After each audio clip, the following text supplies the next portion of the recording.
At a certain point, you need to go bet on yourself. You need to take a risk and you need to be like, I'm betting on myself.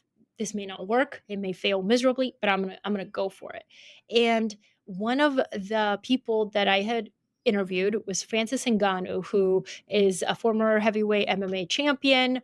He came from extreme poverty. He got to where he is to a crazy winding path. But when I interviewed him, he told me something that I've never really forgotten. He said that very talented, intelligent people, they stand in their own way often because they're scared to start over. They're just scared to take a risk that may make them start over. They're okay with having like enough or being average because they don't want to lose everything. Because the losing part is what really matters. He's like, I came from nothing. I'm not afraid. I can lose. You can take everything from me tomorrow, but I know that I have the skills to build it back.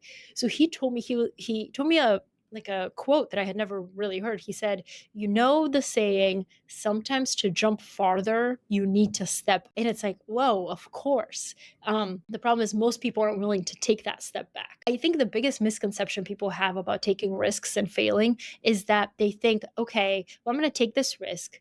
And if it doesn't go well, I'm going to be at zero. But the truth is, you're not going to be at zero. You're actually going to be a little bit up here because you have all that experience that you just gained from failing that your competitors don't have. So if you want everything to go perfectly in your life, that's actually a disadvantage in the long run because you've never really learned anything. Everything's always just kind of gone right for you. There's no real, grit and resilience and thinking that it requires to get out of that situation.